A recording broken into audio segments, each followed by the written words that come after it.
अस्सलाम वालेकुम। Most important topic Bohr's atomic model. तो आज स्टार्ट करते हैं। बोहर्स एटॉमिक मॉडल क्या है? This model introduce by Niels Bohr in 1913। 1913 में ये मॉडल जो है इंट्रोड्यूस कराया गया। किसने इंट्रोड्यूस किया? नील बोहर ने। This model explain the structure of atom. ये एक ऐसा मॉडल है जो एटम का स्ट्रक्चर बताता है and arrangement of electrons around the nucleus, और न्यूक्लियस के इर्द गिर्द जो इलेक्ट्रॉन्स है उनकी अरेंजमेंट कैसी है वो बताता है। ठीक है। Correct the Rutherford atomic model. और ये मॉडल इसलिए दिया गया कि जो रुदरफोर्ड के जो भी गलतियां हैं, डिफेक्ट्स हैं, उनको करेक्ट करने के लिए एक्सप्लेन दी स्पेक्ट्रल लाइंस, और स्पेक्ट्रल लाइंस को एक्सप्लेन करने के लिए स्पेक्ट्रल लाइंस क्या है वो भी मैं आपको आगे बताता हूँ। Postulates of Bohr's atomic model. Bohr's atomic model के important points. Postulates means points.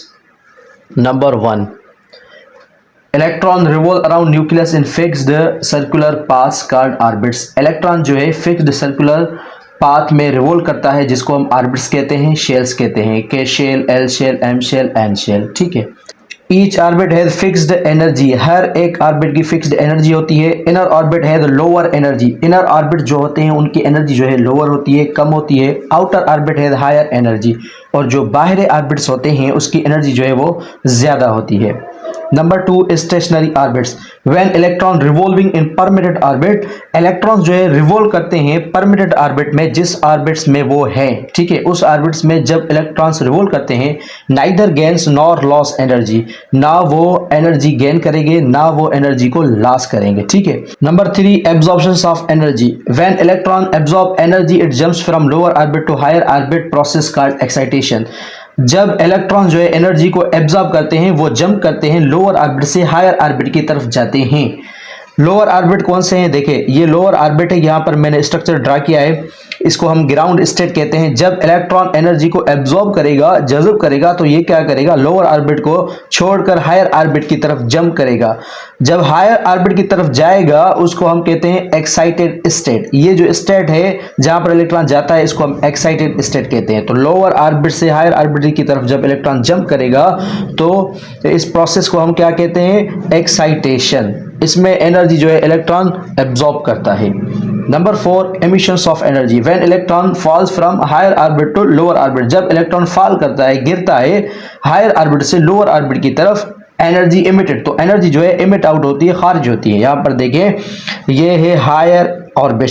Higher orbit को हम क्या कहते हैं? एक्साइटेड। ये जो स्टेट है इसको हम क्या कहते हैं? Excited state. जहां पर जो इलेक्ट्रॉन है वो फॉल करेगा, गिरेगा हायर ऑर्बिट से लोअर ऑर्बिट की तरफ, ग्राउंड स्टेट की तरफ, तो ये क्या करेगा? एनर्जी को इमिट आउट करेगा, खारिज कर देगा। ठीक है। ऑलवेज, हमेशा इलेक्ट्रॉन जो है हायर ऑर्बिट से लोअर ऑर्बिट की तरफ आता है तो एनर्जी को वो इमिट आउट कर देता है, खारिज कर देता है। तो एनर्जी का डिफरेंस कितना बराबर होता है? Change in E is equal to E2 minus E1 or. आप इसको लिख सकते हैं, change in E is equal to H nu. So H यहाँ पर क्या है? Planck constant. वी यहाँ पर क्या है?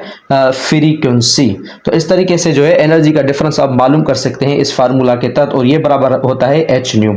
याद रहे, Bohr's atomic model always based है प्लांक्स क्वांटम थ्योरी पर। Okay. Number 5, quantization of angular momentum.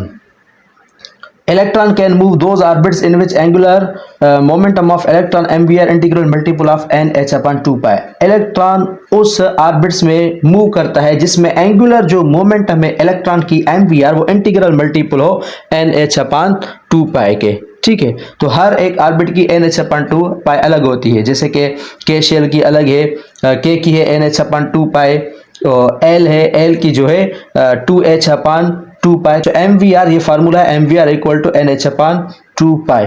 तो ये बोहर्स एटॉमिक मॉडल के पास्टुलेट्स है। नंबर 1 पास्टुलेट बताया कि इलेक्ट्रॉन जो है फिक्स्ड ऑर्बिट में मूव करता है, जिसको ऑर्बिट्स कहते हैं, शेल्स कहते हैं। हर एक ऑर्बिट की फिक्स्ड एनर्जी अपनी होती है। इनर ऑर्बिट जो है उसकी जो है एनर्जी लोअर होती है, आउटर जो ऑर्बिट से उनकी एनर्जी ज़्यादा होती है। और स्टेशनरी ऑर्बिट में क्या होता है? इलेक्ट्रॉन रिवॉल्व करता है।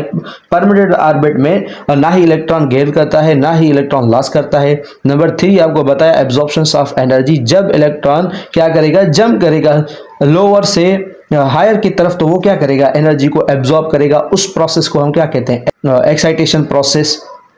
So number 4 emissions of energy, जब इलेक्ट्रॉन क्या करेगा, जंप करेगा, गिरेगा हायर से लोअर की तरफ, तो वो ऑलवेज एनर्जी को एमिट आउट करेगा। तो चेंज इन एनर्जी का डिफरेंस इस तरीके से होगा। और नंबर 5 पॉइंट बताइए कि क्वांटाइजेशन ऑफ एंगुलर मोमेंटम में क्या होता है कि इलेक्ट्रॉन जो है मूव करता है 2 ऑर्बिट्स में, जिसमें mvr जो है बराबर हो इंटीग्रल मल्टीपल ऑफ nh/2π। तो इस तरीके से ये है बोहर्स एटॉमिक मॉडल और बोहर्स एटॉमिक मॉडल के इंपॉर्टेंट पॉइंट्स। उसके बाद हम डिस्कस करते हैं defects of Bohr's atomic model. Bohr's atomic model की कौन सी गलतियां हैं, कौन सी डिफेक्ट्स हैं। Number 1, Bohr model only applicable for hydrogen. Bohr का जो मॉडल है वो सिर्फ में सिर्फ एप्लीकेबल होता है हाइड्रोजन के लिए, and those which have single revolving electron around the nucleus, और वो एटम जिसमें इलेक्ट्रॉन सिंगल हो और न्यूक्लियस के चौधारी गर्दिश करे, उस पर ये जो है थ्योरी मुश्तमिल है। जैसे कि helium positive, lithium 2 positive, beryllium 3 positive. इसका मतलब है इसमें जो है एक इलेक्ट्रॉन होता है, इसने 1 इलेक्ट्रॉन लॉस किया, इसने 2 इलेक्ट्रॉन लॉस किया, इसने 3 इलेक्ट्रॉन लॉस किया, तो इसमें जो है 1 इलेक्ट्रॉन बचा। तो इसकी जो थ्योरी है ओनली बेस्ड है सिंगल इलेक्ट्रॉन्स पर, ठीक है। वो एटम जिसमें इलेक्ट्रॉन जो है सिंगल हो, एक हो, न्यूक्लियस के चौधारी गर्दिश करे, ठीक है। Couldn't explain the multi electron system spectra. इसने जो है मल्टी इलेक्ट्रॉन सिस्टम स्पेक्ट्रा को एक्सप्लेन नहीं कर सका। वो कैसे? इसका मतलब ये है कि वो एटम जिसमें ज्यादा इलेक्ट्रॉन्स हो तो उसमें स्पेक्ट्रल लाइंस कैसे पैदा होगी, उसको ये एक्सप्लेन नहीं कर सका।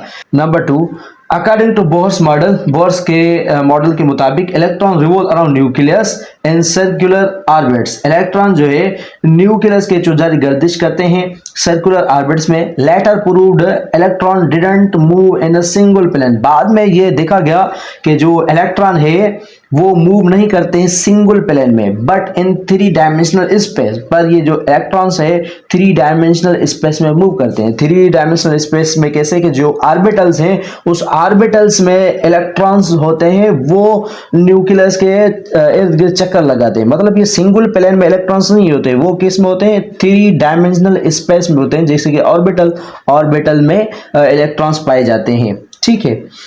Number 3, according to Bohr's model, Bohr के मॉडल के मुताबिक electron in atom located at a definite distance from nucleus. Electron जो है कुछ ना कुछ डेफिनाइट डिस्टेंस पर होता है न्यूक्लियस से, and revolve with definite velocity, और डेफिनाइट वेलोसिटी के साथ जो है रिवॉल्व करता रहता है, which is against Heisenberg uncertainty principle, जो कि हाइजेनबर्ग अनसर्टेनिटी के प्रिंसिपल के खिलाफ है। वो कैसे? देखें, हाइजेनबर्ग ने कहा कि एक ही साथ हम किसी भी सब्सटेंस की या किसी भी चीज की जो है हम वेलोसिटी मालूम नहीं कर सकते, उसकी पोजीशन मालूम नहीं कर सकते। Number 4, Bohr's theory explain only particle nature of electron. Bohr की जो थ्योरी है पार्टिकल नेचर इलेक्ट्रॉन की बताती है, didn't explain wave nature of electron. इसने वेव नेचर ऑफ इलेक्ट्रॉन नहीं बताया, ठीक है, जो कि ये भी खिलाफ हो गया डी ब्रोगली हाइपोथेसिस के, ठीक है। Number 5, Bohr couldn't explain Stokes effect. Bohr ने एक्सप्लेन नहीं किया स्टोक इफेक्ट को। स्टोक इफेक्ट क्या है? इलेक्ट्रिक फील्ड, मतलब किसी भी एटम को आप इलेक्ट्रिक फील्ड में रखेंगे वो स्पेक्ट्रल लाइंस प्रोड्यूस करेगा ना, तो इसको ये एक्सप्लेन नहीं कर सका। एंड जीमन इफेक्ट, जीमन इफेक्ट क्या है? मैग्नेटिक फील्ड, मतलब किसी भी एटम को आप मैग्नेटिक फील्ड में डालेंगे तो उसमें स्पेक्ट्रल लाइंस प्रोड्यूस होंगी ना, तो इसने ये दोनों बातें यहाँ पर डिस्कस नहीं की, स्टोक इफेक्ट को और जीमन इफेक्ट को। इसलिए ये जो हैं डिफेक्ट्स हैं रुदरफोर्ड एटॉमिक मॉडल के। तो आज हमने पढ़ा बोहर्स एटॉमिक मॉडल, उसके इंपॉर्टेंट पोस्टुलेट्स और defects of Bohr's atomic model, ठीक है। तो मिलते हैं नेक्स्ट वीडियो में, तब तक के लिए अल्लाह हाफिज।